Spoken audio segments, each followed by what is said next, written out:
Buenos días, hermanos. Dios los bendiga. Es mi oración que el Señor continúe sosteniéndolos, afirmándolos en la fe, en la palabra del Señor. Y vamos a continuar en esta primera carta a Timoteo, recordando el tema general, comportándonos como es digno de una iglesia.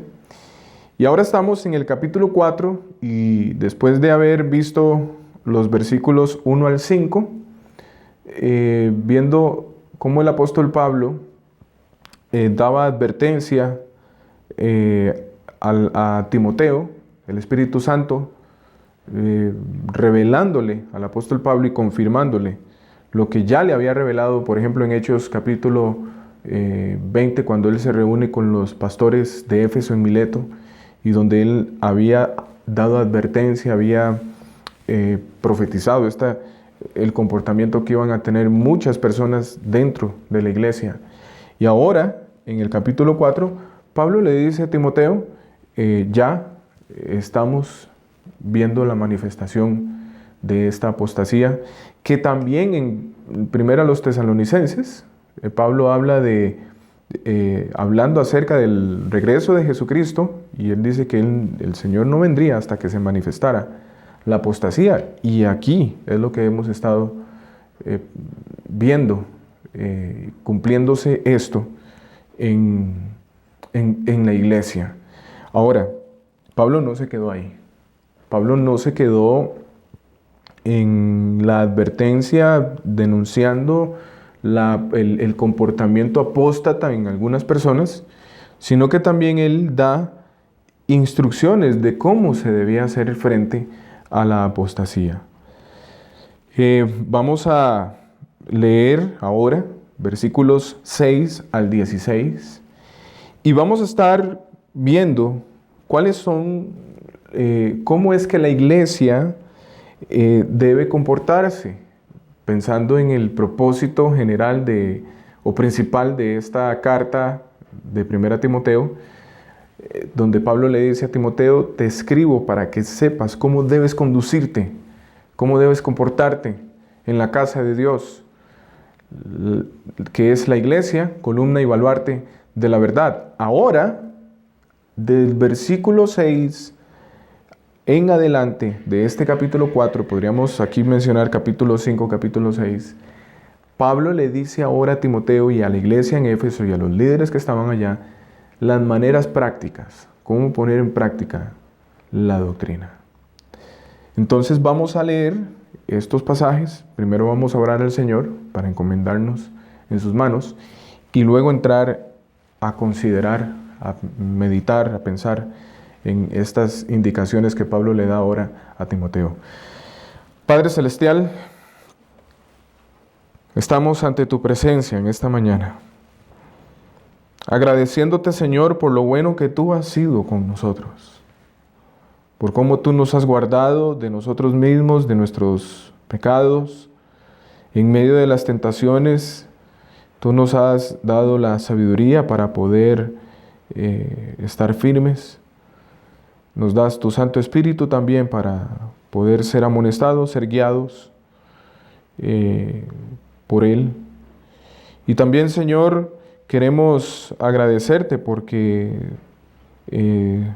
nos das la bendición y la oportunidad de que una semana más podamos estar exponiéndonos a tu palabra. Señor, ayúdanos a valorar este tiempo. Ayúdanos a valorar esta bendición que tú nos has dado, que a pesar de que no hemos podido estar congregados en el edificio, pero no hemos sido privados de escuchar tu palabra. Gracias, Señor, porque nos vas a permitir en este día avanzar en este estudio, al escuchar tu palabra, Señor, basados en esta carta.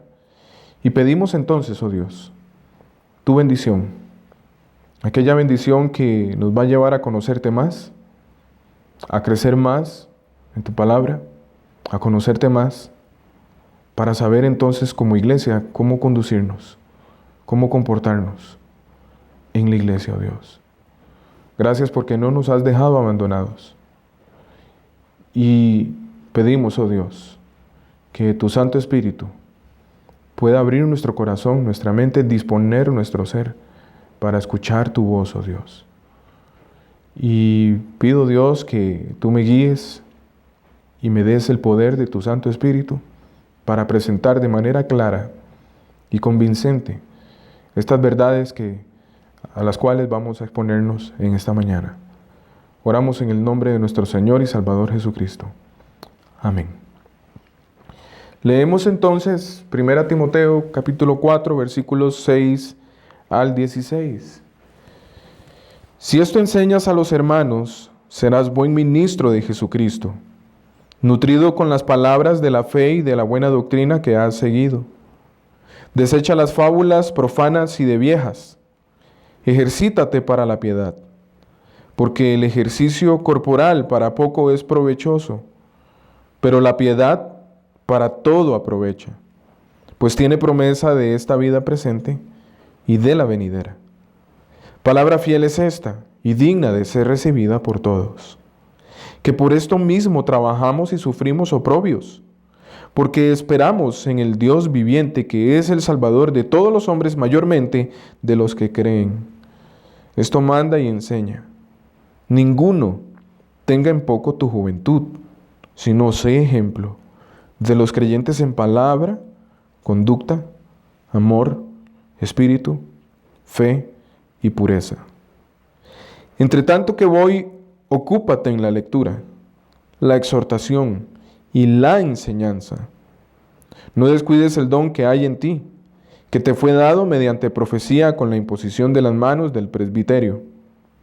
Ocúpate en estas cosas, permanece en ellas, para que tu aprovechamiento sea manifiesto a todos. Ten cuidado de ti mismo y de la doctrina, persiste en ello, pues haciendo esto, te salvarás a ti mismo y a los que te oyeren. He titulado este sermón, Iglesia a la manera de Dios. Muchos libros se han escrito sobre el cómo debemos hacer vida de iglesia, cómo debemos, por ejemplo, ser una iglesia con propósito.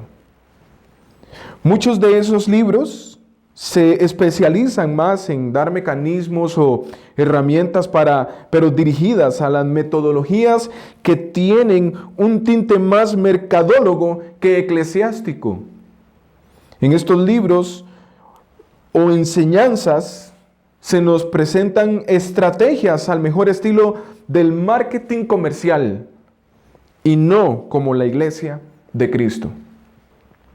Es por esa razón, amados hermanos y amigos, que hoy en día vemos iglesias tan viciadas con pecados, tan pobres en la teología, tan débiles en su labor evangelística, tan falta de la presencia del Espíritu Santo y su poder, y tan parecida a la cultura, menos a su Señor.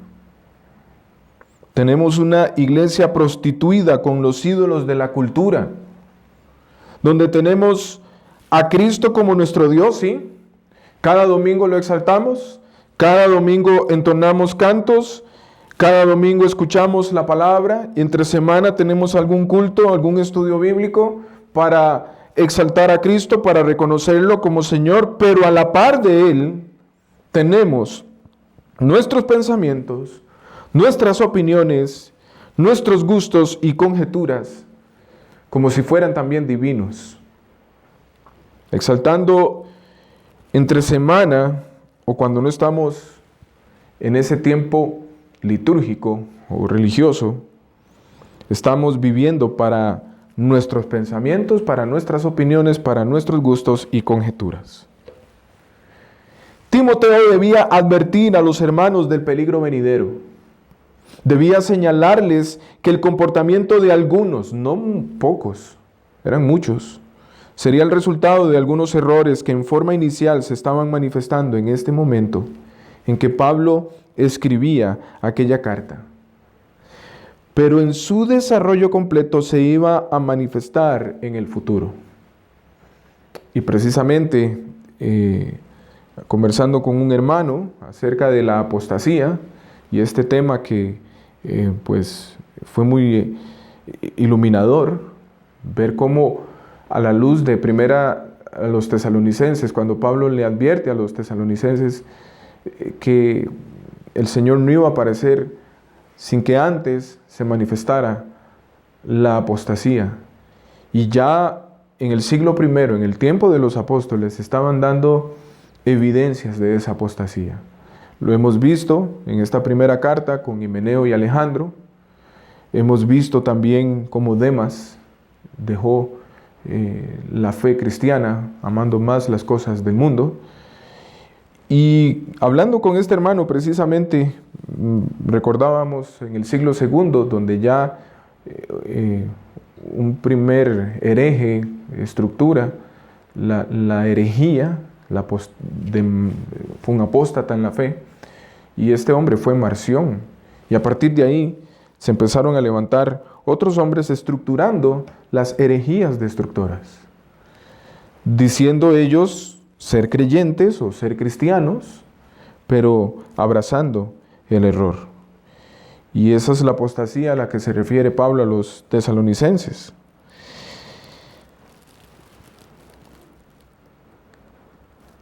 El comportamiento apóstata no se manifiesta inmediatamente.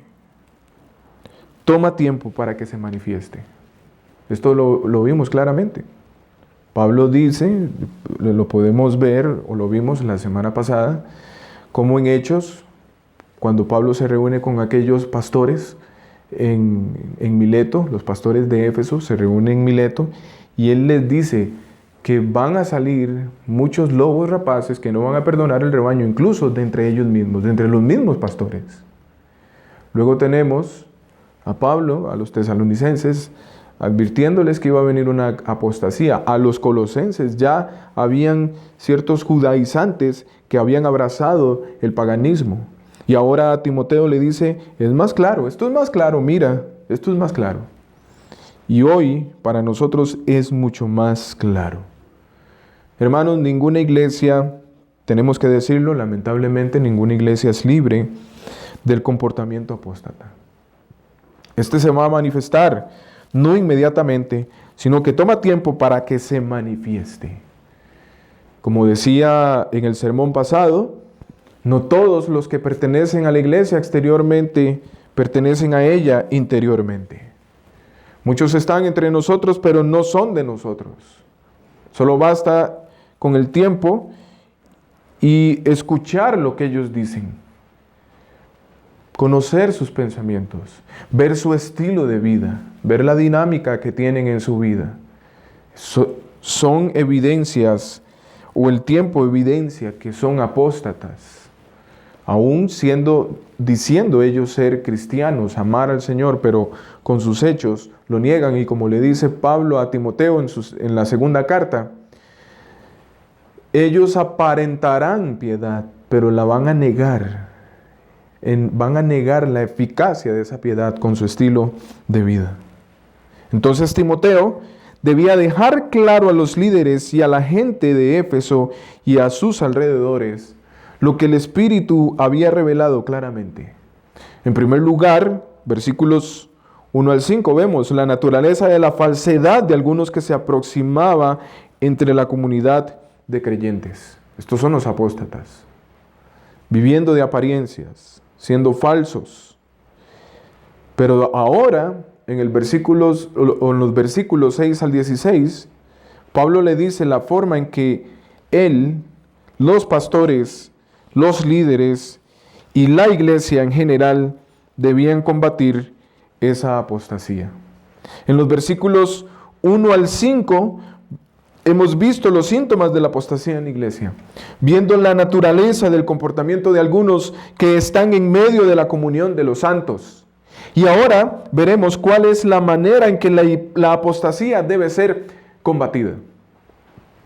Y hermanos, Pablo le dice a Timoteo cómo es que él, los líderes y la iglesia en general pueden hacerle frente a la apostasía manifiesta en la iglesia. Y si nosotros podemos notar en el versículo 6, sí es cierto, Pablo se está dirigiendo específicamente, directamente a Timoteo.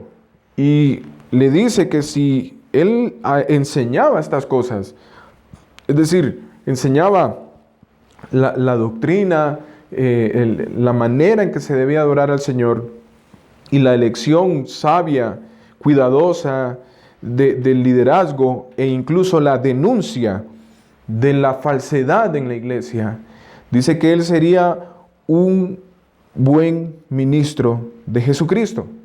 Pero hermanos, yo quiero no solamente enfocarnos en los que tienen una posición de ministros en la iglesia, pensando en los pastores, diáconos, sino en general toda la iglesia. Y quisiera entonces, hermanos, que usted tenga en su mente cómo es que una iglesia, debemos entender que ahí están los pastores, los diáconos y toda la membresía de la iglesia, cómo pueden hacerle frente a la apostasía. Y tenemos que empezar con que están llamados a ser un excelente servidor de Jesucristo. No solamente los pastores, no solamente los diáconos, sino también la membresía en general. Todos los creyentes somos siervos del Señor, somos servidores de Jesucristo. Y tenemos ese llamado de ser excelentes servidores de Jesucristo. Antes de indicarle Pablo a Timoteo cómo debía hacerle frente a la apostasía, anima a Timoteo y lo lleva a asegurarse que haga bien su labor para que sea hallado un buen o excelente ministro de Jesucristo. Y ese ánimo también es para cada uno de nosotros. Y aquí tenemos que preguntarnos, ¿qué o quién es un excelente servidor de Jesucristo? Hoy tenemos muchos conceptos de qué es o quién es un excelente servidor. Pero ¿qué es lo que dice la Escritura? Pablo le dice a Timoteo que un excelente ministro de Jesucristo es el que enseña, es el que expone a la iglesia esto. Podemos verlo ahí en el versículo 6. Si esto enseña, si este término esto se refiere a las instrucciones que Pablo venía dándole en los capítulos 1, 2, 3 y el mismo capítulo 4 hasta el versículo 5. Esto se refiere a los asuntos del cuidado de la doctrina, a la adoración adecuada, a la sabia, correcta y cuidadosa elección de líderes y servidores en la iglesia, y la denuncia de la apostasía en la iglesia. Pablo le dice, si tú enseñas esto que te he venido diciendo, entonces serás un buen ministro de Jesucristo, o podríamos llamarlo así, un excelente servidor de Jesucristo. Pablo le dice que si es cuidadoso de no dejar ninguno de estos temas por fuera, ninguno, entonces sería un excelente ministro. Timoteo debía someter estas cosas a los hermanos, es decir, debía poner en firme fundamento bajo los pies de los creyentes. Timoteo, el fin de exponer todas estas cosas era para que la iglesia estuviera en suelo firme. Y a esto le llamamos madurez. La tarea de Timoteo era llevar a la iglesia a madurar. Esto debe darnos luz a cada uno de nosotros, hermanos, a la manera en que estamos conduciéndonos en la iglesia, en relación a cómo estamos midiendo el liderazgo y un buen servicio en la iglesia. Por lo general, tenemos en nuestra mente un concepto de que un hombre es un excelente pastor, un excelente diácono, un excelente servidor, si cumple con nuestras expectativas o gustos. Para muchos, los pastores y hermanos excelentes son los que se limitan a hacer su trabajo y no van más allá, es decir, los que enseñan. Por ejemplo, nuestra perspectiva o noción de un excelente pastor, diácono o servidor de la iglesia es alguien que se limita a ofrecer actividades o alguien que se limita a realizar su trabajo de enseñanza. No se va a meter en la vida de los demás, que dé palabras de ánimo, consuelo, que hable de amor, que hable de misericordia, pero que no dé amonestaciones, advertencias u observaciones. que ni se le ocurra denunciar el pecado. Ese es un excelente pastor. Ese es un excelente servidor en la iglesia. Pero el día en que vaya más allá, entonces ya no es un excelente pastor. Hermanos, Pablo nos muestra en este pasaje que un excelente ministro de Jesucristo hace el trabajo de enseñanza a los creyentes, sí, pero también de formación de los creyentes. Mediante la amonestación, mediante el consuelo, mediante la guía al rebaño de Dios y de advertirlo de los peligros, denunciando el pecado. Una iglesia no puede ser advertida de los peligros si no se denuncia el pecado. Esto es una labor donde el ministro de Cristo muestra su amor por Dios en primer lugar, su amor por la palabra, pero también su amor por el pueblo. Hemos llegado a pensar y a confundir el amor, pensando que el amor no tiene que ver nada con la amonestación, con la denuncia del pecado. Esto con el fin de presentar perfectos a los santos ante Dios. Es por esa razón que se amonesta, que se consuela, que se guía, que se advierte, para presentar perfectos a los santos ante Dios. Pablo le dijo a los colosenses en el capítulo 1, versículo 28. Dice, a quien anunciamos, ¿qué? ¿Qué anunció? El Evangelio. En versículos anteriores Pablo viene hablando del Evangelio. Y el Evangelio no es solamente amor, no es solamente hablar de salvación, sino discipular. Y dice Pablo, anunciamos, ¿qué? El Evangelio. Amonestando a todo hombre y enseñando a todo hombre en toda sabiduría, a fin de presentar perfectos en Cristo Jesús a todo hombre. ¿Notan lo que usó el apóstol Pablo? No solamente usó enseñanza, también amonestó a todo hombre. Todas estas cosas, hermanos, llevan a la iglesia a madurar. Si los líderes de una iglesia no hacen bien su labor, si solamente se centran en dar predicación desde el púlpito, si solamente se centran en ofrecer actividades, si dejan a un lado el discipulado, la amonestación, la consejería bíblica, la iglesia no podrá ser madura. Los creyentes, como dice Efesios capítulo 4, serán niños fluctuantes, sacudidos por las olas y zarandeados por todo viento de doctrina. Un excelente ministro es no que en amante devoción a su tarea o a su gente y por sobre todo a su Dios, advierte contra los apartamientos de la verdad. Es decir, cuando se están apartando aquellos creyentes de la verdad, entonces este excelente ministro va de una manera devota a amonestar, a guiar, a advertir y a enseñar. Este hombre, el excelente servidor de Jesucristo, verdaderamente representa y pertenece a Cristo Jesús, cumpliendo así con su deber. Si él no hace esto, entonces no puede ser llamado un servidor de Cristo, es un servidor de los hombres, un servidor de la cultura. Pablo lo dijo y lo parafraseo, si él agrada a los hombres, va a encontrarse siendo desaprobado ante el Señor. Escuché una frase del pastor Eduardo Saladín y él decía esto: un hombre, un excelente servidor de Cristo, él estaba hablándole a mujeres, pero yo escuché esto y lo apliqué a mi vida y pensé en esto: un excelente servidor de Cristo, un excelente cristiano, un excelente pastor, es uno que busca la sonrisa y la aprobación de Dios, y no la sonrisa y la aprobación de los hombres.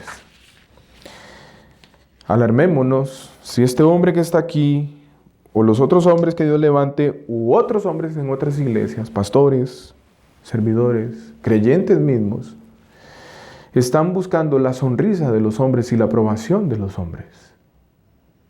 Examínese usted mismo, hermano o hermana. ¿De quién está usted buscando la aprobación? ¿De los hombres o de Dios?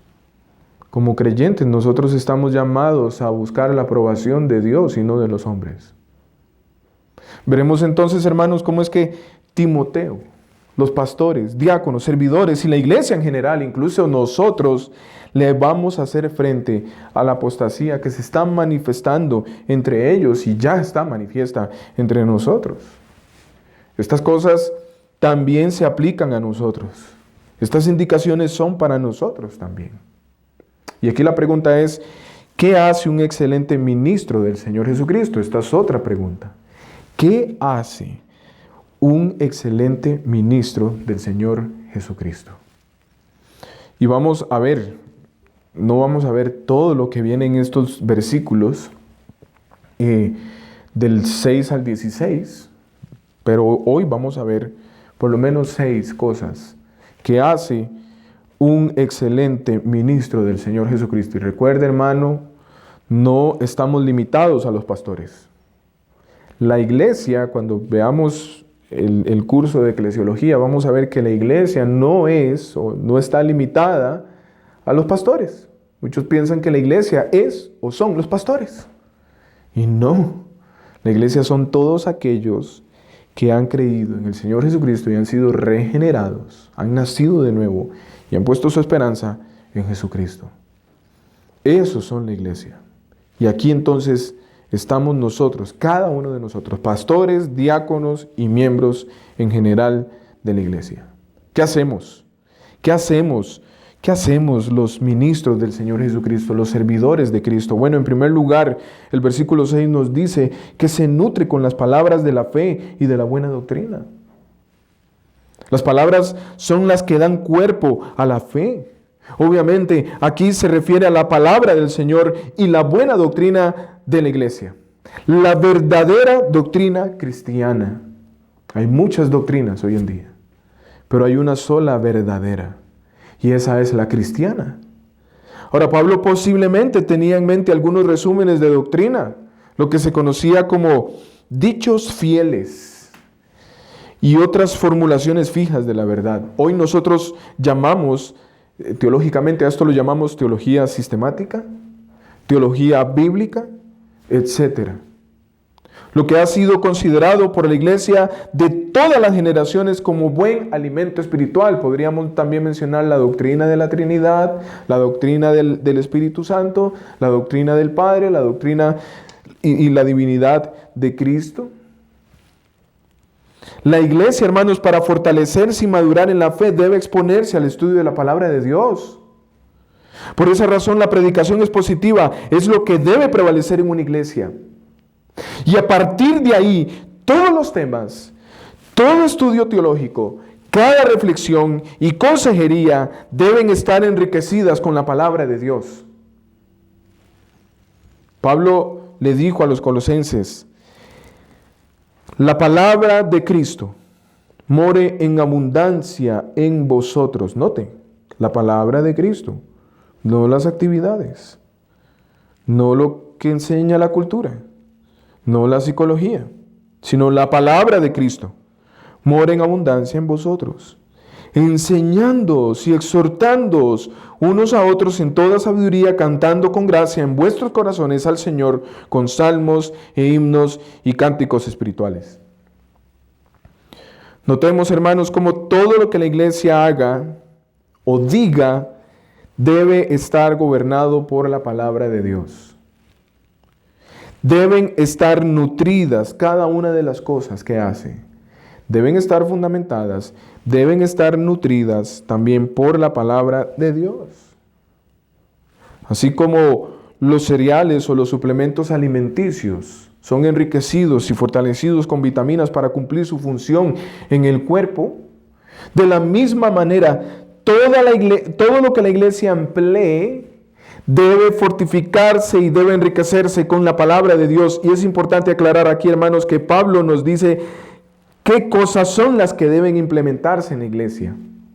No es cualquier cosa que se nos ocurra. No son nuestros pensamientos, no son nuestros gustos. Pablo habla de la enseñanza y la predicación, la exhortación. nuestros cantos. La iglesia no debe usar aquello que proviene de la sabiduría humana o herramientas carnales. Timoteo estaba siguiendo y debía seguir esa excelente doctrina o enseñanza. Él había sido enseñado por el mismo apóstol Pablo. Se sentó a los pies de Pablo. Ahora, si había de seguir siendo un ministro de Jesús altamente calificado, porque no solamente el hecho de que él anduvo con Pablo y fue enseñado por Pablo, ya él estaba libre de responsabilidad, él tenía que seguir cuidando lo que había aprendido. Él debía ser alimentado constantemente por este tipo de alimento. No son necesarios los 4 años de seminario. Muchos piensan, ya fui 4 años al seminario, ya no tengo que nutrirme. Algunas iglesias dicen, hemos llegado a un conocimiento tal que ya no necesitamos aprender nada. Así también, cada miembro de la iglesia. Es por esa razón, hermanos, que nosotros debemos alimentarnos. Igualmente hoy los ministros, los pastores, que descuiden el estudio de la Biblia y de la doctrina basada en ella, atrofia sus poderes por falta de su uso, por falta del alimento sano. Así también cada miembro de la iglesia, no solo los pastores, no solamente los líderes, sino también cada miembro de la iglesia deben estar interesados en alimentarse en la palabra de Dios.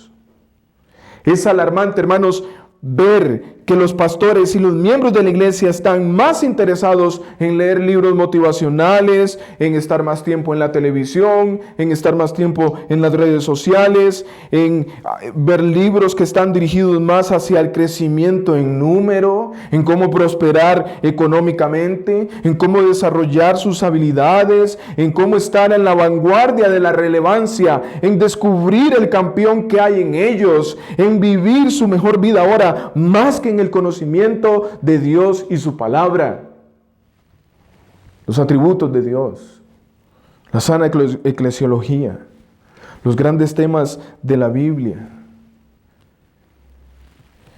el metarrelato de la Escritura, es decir, la teología bíblica. Pocos son los que se interesan en estos temas.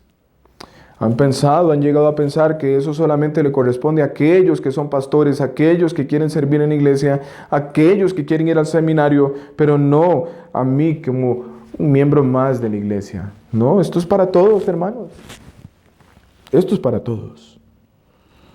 Los líderes y los creyentes están despreciando la teología, pensando que eso le pertenece a los teólogos de profesión.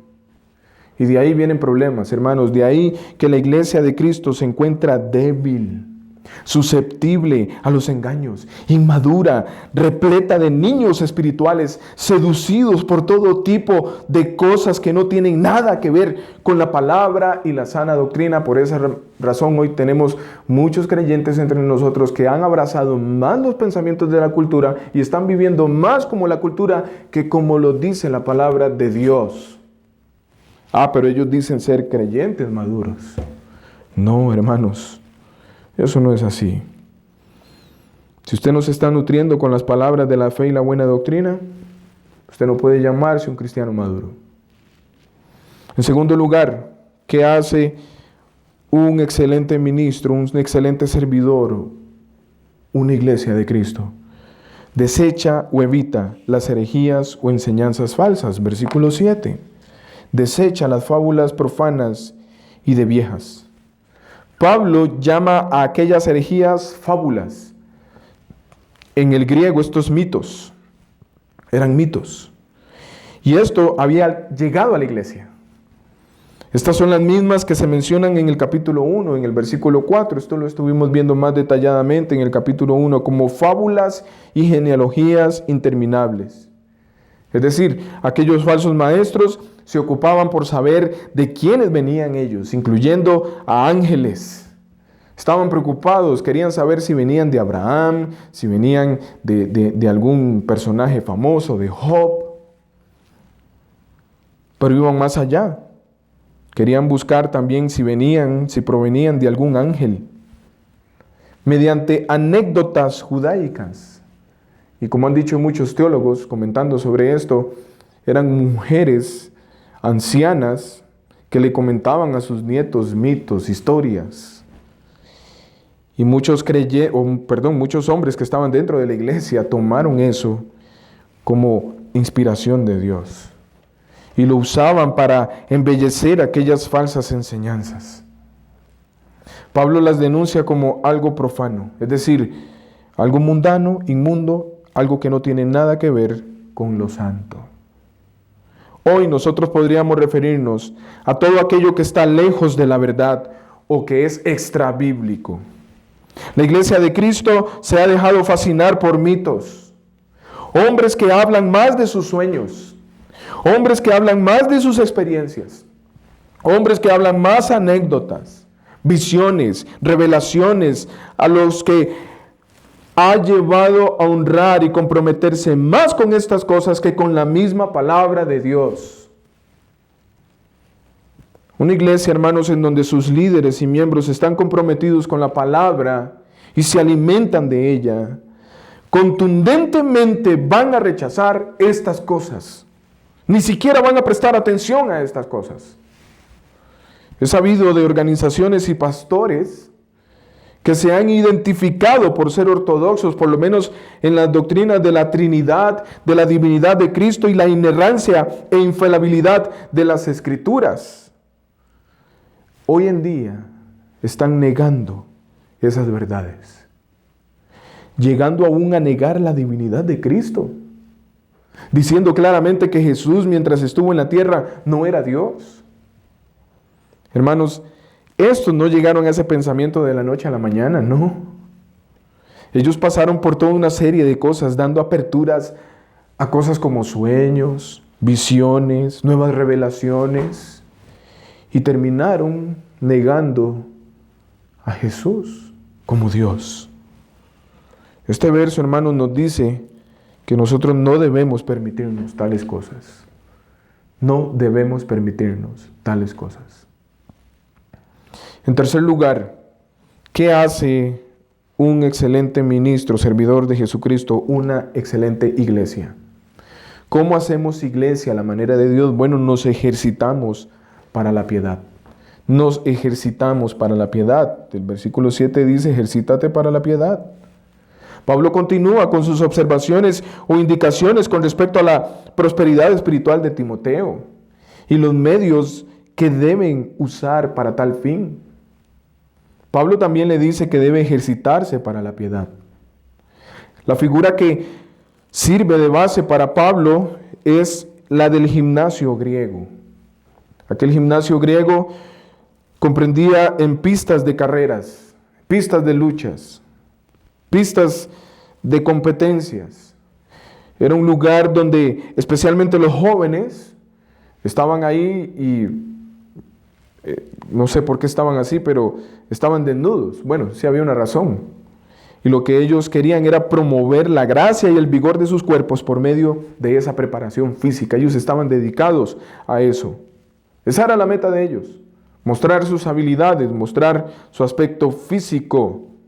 Así que Timoteo estando familiarizado con esto, Pablo le dice que haga gimnasia. Así como aquellos jóvenes se dedicaban a aquella labor que tenía poco provecho, él se dedicara a aquello que tenía mucho provecho. Pablo le dice que se ejercite, pero teniendo presente la piedad o la vida piadosa. No a aquel ejercicio griego, sino el santificado, el ejercicio santificado. El ejercicio que se le exhorta a realizar es de carácter espiritual. Así que Pablo y aún Timoteo tenían presente lo que hacían aquellos jóvenes atletas. ¿Qué hacían estos? Bueno, así como aquellos se ejercitaban hasta a donde más pudieran, así también los creyentes, por la gracia de Dios y el poder de Dios, no debían escatimar esfuerzos para alcanzar su meta. También, así como aquellos jóvenes se desprendían de todo impedimento que cargara para que ellos se ejercitaran más libremente. Así también los creyentes deben desprenderse de todo lo que estorba en su progreso espiritual. Pero también así como aquellos tenían el ojo puesto en la meta, probablemente la de mostrar una habilidad superior en alguna disciplina deportiva o al menos la de mejorar el aspecto físico.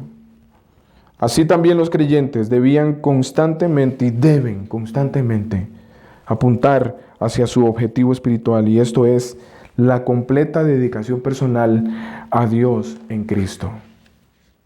Yo le pregunto, hermanos, ¿cuál es la meta del creyente? ¿Cuál es su meta? ¿Cuál es el objetivo espiritual del creyente? Bueno, Pablo da la respuesta. Pablo dice la piedad. Es decir, todo aquello que lo llevará al crecimiento y fortalecimiento espiritual. Podríamos pensar en las disciplinas espirituales, la oración, la lectura de la palabra o de libros que edifiquen nuestra alma, la memorización y meditación de las Escrituras, incluso la rendición de cuentas. Esto es parte de las disciplinas espirituales, donde hay exhortación, donde hay amonestación, donde hay consejería bíblica. Esto no solamente va a llevar al crecimiento y fortalecimiento espiritual, sino que también nos va a mantener firmes, nos va a mantener en aquella condición. En las Escrituras encontramos esos medios de gracia o las disciplinas en las que debemos ocuparnos para mantenernos creciendo, fortalecidos y firmes.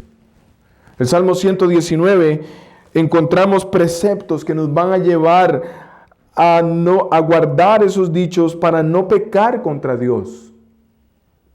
En Efesios, por ejemplo, capítulo 6, encontramos la armadura del cristiano para resistir al diablo y los dardos que éste nos envía. Y Santiago también nos indica la importancia de confesar nuestros pecados los unos a los otros y orar los unos por los otros para ser sanados.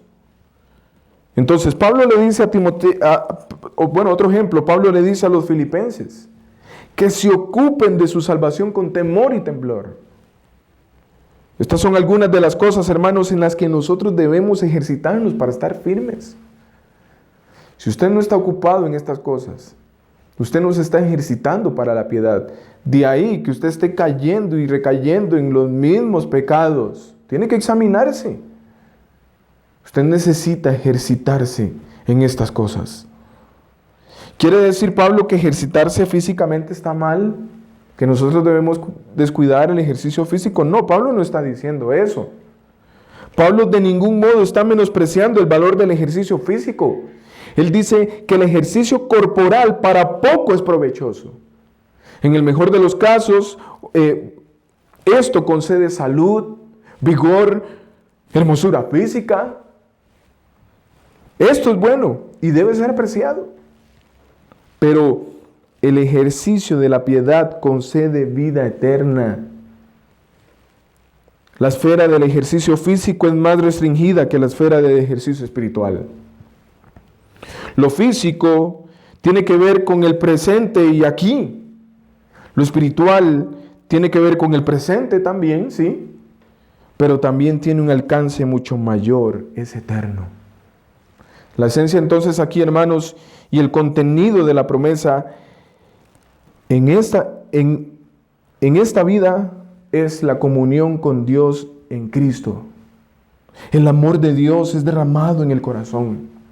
La paz que sobrepasa todo entendimiento nos es derramada, nos es entregada, tanto en esta vida como en la venidera. Entonces, hermanos, la completa devoción, la piedad o vida piadosa, que es el fruto en sí mismo de la gracia de Dios, da como resultado la creciente posesión y goce de esta recompensa en conformidad con la enseñanza de las Escrituras en su totalidad. Es por esa razón que encontramos a muchos creyentes teniendo las mismas actitudes que aquellos que no tienen a Cristo, teniendo una vida sin sentido, una vida sin propósito alguno. Están buscando satisfacer lo que solamente Dios puede satisfacer en personas y relaciones, en posesiones materiales, en animales, en posiciones académicas y laborales, en comida, en bebida, en dinero, en la salud, queriendo encontrar su sentido en likes en las redes sociales. Entre más likes tenga, me siento mucho mejor, mi vida va a tener sentido. Y tal vez no estemos ejercitándonos en el cuerpo físico, pero sí en estas cosas. De ahí, hermanos, que muchos al final demuestran lo que verdaderamente son y terminan apostatando de la fe. Pero un excelente ministro, un excelente creyente, una excelente iglesia se ejercita para la piedad, crece y se fortalece en su vida piadosa. En cuarto lugar, ¿qué hace una iglesia de Cristo? ¿Cómo hacemos iglesia a la manera de Dios? Bueno, aceptamos las indicaciones como la palabra fiel y digna del Señor, o podríamos decirlo así, aceptamos la palabra de Dios como la palabra fiel y digna del Señor. Hermanos, la iglesia de Cristo no tiene duda alguna de estas indicaciones. Así como Timoteo y la iglesia en Éfeso no debían tener alguna duda en esto, en estas palabras de Pablo. Tampoco la iglesia de Cristo hoy en día. No hace lo que hacen los apóstatas. Empezar a cuestionar, a poner en tela de duda lo que realmente quiere decir la palabra, siguiendo a su padre el diablo, pensando mal de la palabra de Dios. No, Dios no quiso decir eso.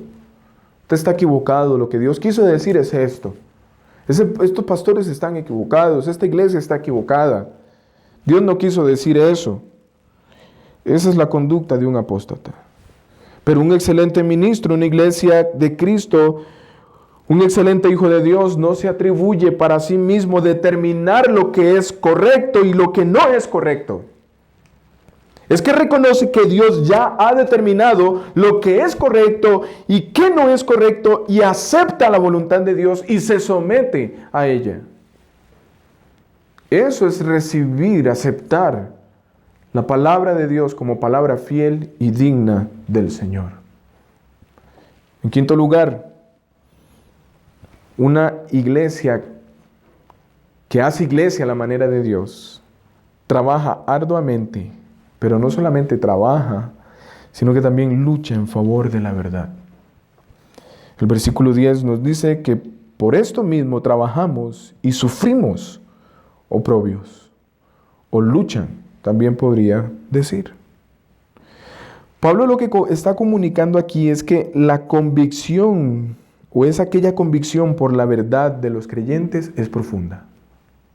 Así que ellos, al tener aquella convicción por la verdad profunda, enraizada, ellos se esfuerzan arduamente por mantenerse en la verdad sin importar el precio, sin importar lo que digan los demás, sin importar lo que están haciendo los demás, sin importar la presión que ejerzan los demás, ya sea la cultura o los apóstatas, sin importar si tienen que entregar sus vidas por la verdad.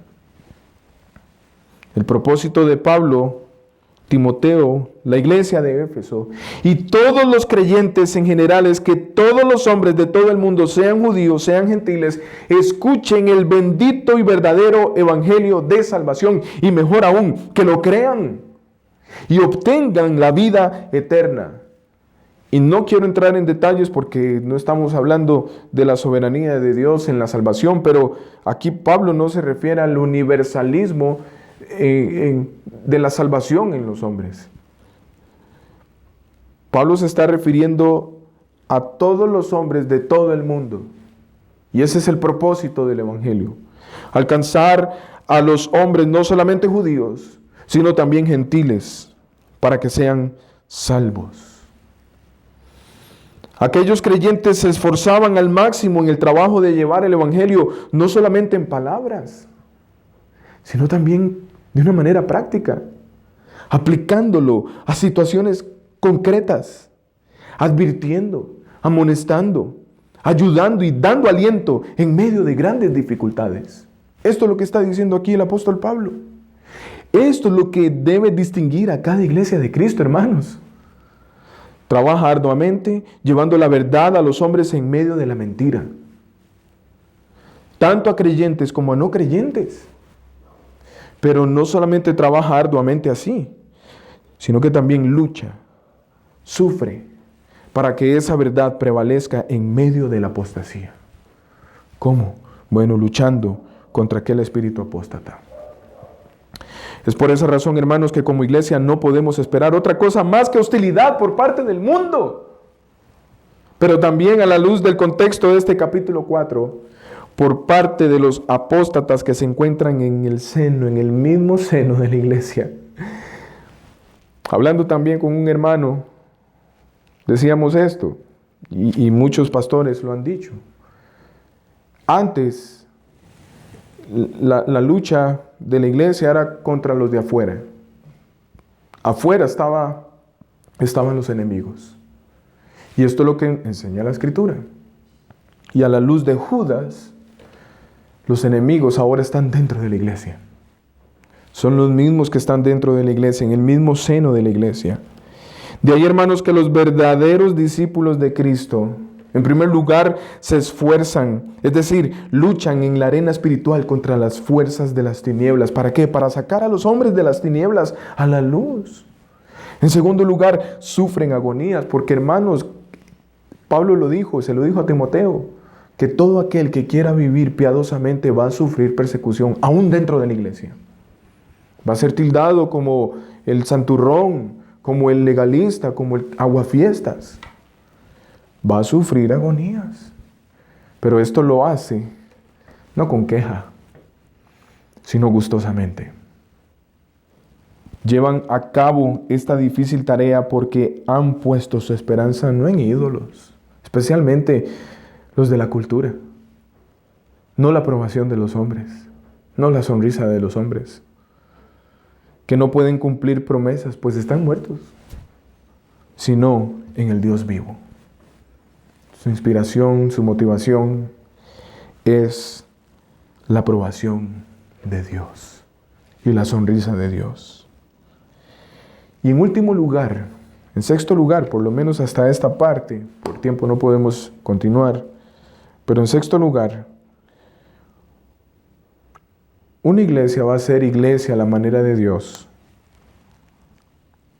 cuando no deja nunca de mandar y enseñar la verdad. Podríamos decir, nunca deja de instruir o exponer la verdad. Versículo 11. Esto manda y enseña. A muchos no les gustan estas palabras. ¿Cómo que manda? Especialmente en esta generación que es antiautoridad. No quieren nada con la autoridad. Pablo le está diciendo a Timoteo que mande o siga mandando y enseñe o siga enseñando. Estos verbos, ambos, son presente imperativo. ¿Qué quiere decir esto? Bueno, son una orden y debían hacerse continuamente. Timoteo no debía dejar de enseñar, de mandar. Tenía que hacerlo continuamente. Timoteo nunca debía dejar de hacer estas cosas. Debía mandar, debía enseñar las cosas que Pablo le viene indicando en relación a la doctrina, a la adoración, a la elección y formación de líderes, a la denuncia de la apostasía y las herejías que llevan a la apostasía. Hermanos, la iglesia nunca debe de dejar de hacer esta labor. Aquella iglesia que deje de mandar referente a la doctrina, no al señorío. No estamos hablando del señorío que han tenido muchos hombres sobre los creyentes. Estamos hablando de mandar referente a la doctrina y enseñar, es decir, exponer la palabra de Dios, lo que Dios ha revelado en su palabra. Si una iglesia deja de hacer esto, entonces está condenada a desviarse. Cuando la iglesia deja de centrarse en la predicación, cuando la iglesia deja la enseñanza, deja la exhortación, deja de concentrarse en la consejería bíblica y da lugar a otras cosas tales como la psicología, el entretenimiento, mensajes motivacionales, el gnosticismo, pensamientos de la nueva era, cuando ha cedido a los pensamientos de la cultura, ha dejado de ser iglesia. Ya no es la iglesia de Cristo. Es otra cosa. Se ha convertido en un club social. Se ha convertido en un centro de entretenimiento.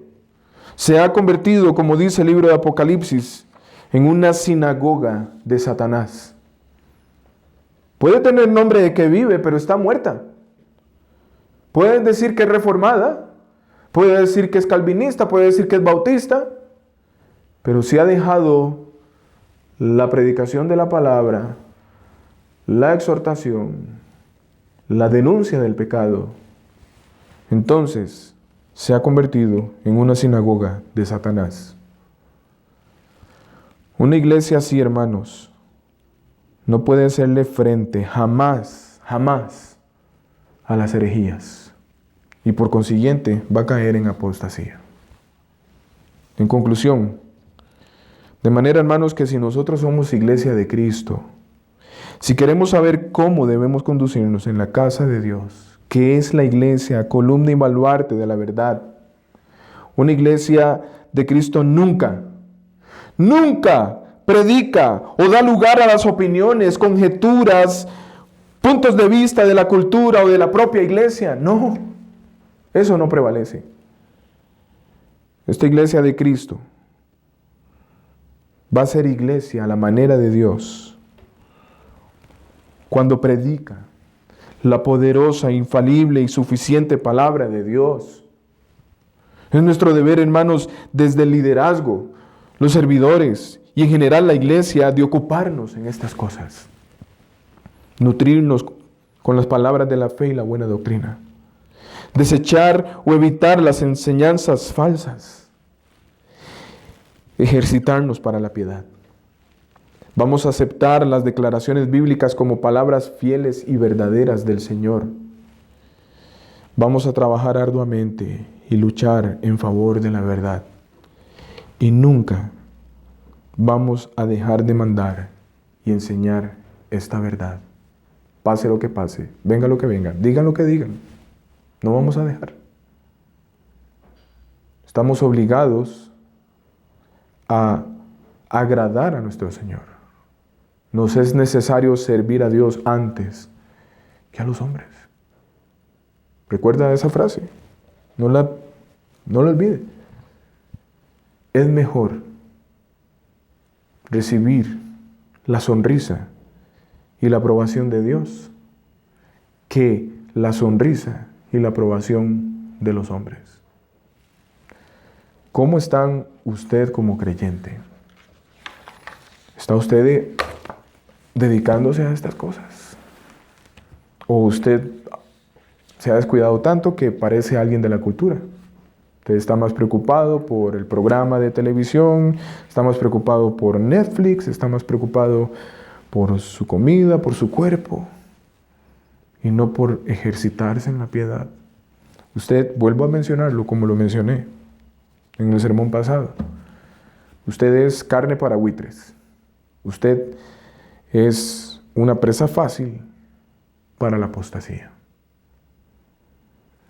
Lo animo para que usted se examine, se arrepienta de lo que debe arrepentirse como creyente.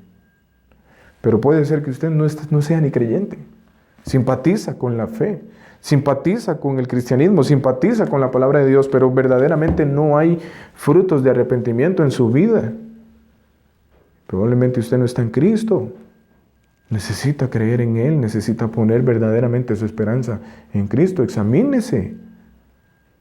Jesús lo dijo, por sus frutos los conoceréis. Y Pablo lo dice, un excelente ministro, un excelente servidor. Una iglesia de Cristo se ocupa en estas cosas. ¿Cómo estamos caminando? Puede ser que usted tenga nombre de que vive, pero realmente está muerto. Necesita arrepentirse de sus pecados y poner su esperanza en Cristo Jesús. Padre Santo, queremos darte las gracias porque de nuevo sigues hablándonos, Señor. Eres misericordioso, eres compasivo para nosotros. Eres clemente y eres paciente, Señor. Pero tu paciencia tiene un límite. Y tú nos has advertido a través de tu palabra cuál es tu voluntad. Nos has mostrado una vez más qué es lo que quieres de nosotros como iglesia. Señor, llévanos a examinarnos como iglesia, empezando conmigo como pastor. ¿Cómo estamos conduciéndonos en la casa tuya? Si verdaderamente estamos siendo columna y baluarte de la verdad, si estamos siendo diligentes en enseñar estas cosas, pero no solamente enseñar, sino también aplicarlas. Gracias porque esta primera carta a Timoteo nos ha llevado a examinarnos como iglesia y nos ha indicado cuál es el camino, el rumbo que debemos tomar. No los gustos míos, no mis conjeturas, no los gustos de mis hermanos, ni sus conjeturas, ni sus opiniones, no lo que la cultura diga, sino lo que tú dices en tu palabra. Sé, Señor, que muchos entre nosotros van a reaccionar, porque no todos pertenecen interiormente a la iglesia. Algunos han apostatado, otros tal vez apostatarán. Pero ruego, Señor, para que tú mantengas firme a cada uno de tus hijos y que estas palabras, oh Dios, estén amonestando el corazón de cada uno de ellos, los esté llevando a examinarse y los esté también animando para que retomen, para que verdaderamente haya una reforma en tu iglesia. Permítenos experimentar aquella reforma que pasó en los tiempos de Josías. Permítenos experimentar aquella reforma que pasó en el siglo XVI. Y así a lo largo de la historia, en muchos lugares, en diferentes contextos, Señor. Permítenos ver verdaderamente una iglesia que se está ocupando en estas cosas, que estamos nutriéndonos con las palabras de la fe y la buena doctrina, que estamos desechando aquella enseñanza falsa, no solamente que proviene de la cultura, que proviene de nuestros corazones. Una iglesia que se ejercita para la piedad, una iglesia que está aceptando las declaraciones bíblicas como palabras fieles y verdaderas, que no estamos dudando de tu palabra. También, Señor, permítenos ver una iglesia que trabaja arduamente, llamando a los hombres al arrepentimiento, no solamente con palabras, sino también con nuestro estilo de vida, con nuestro ejemplo. Pero también, Señor, una iglesia que lucha en favor de la verdad, que no se queda callada, que no le tiembla, no es temblorosa, no es temerosa ante el engaño, ante el pecado, sino que van a denunciar el pecado y el engaño. Mucho tiempo, Señor, por mucho tiempo los engañadores, los falsos entre nosotros, los apóstatas han estado levantando la voz y parece que tienen el dominio. Danos valentía, Señor, y respáldanos. Y también, Señor, permítenos ver una iglesia que nunca deja de mandar y enseñar la verdad. Pase lo que pase, venga lo que venga. Ayúdanos, oh Dios, no solamente a mí como pastor, sino a la iglesia en general. Pedimos, Señor, que podamos meditar en estas cosas y que tu Santo Espíritu nos lleve a dar los pasos requeridos.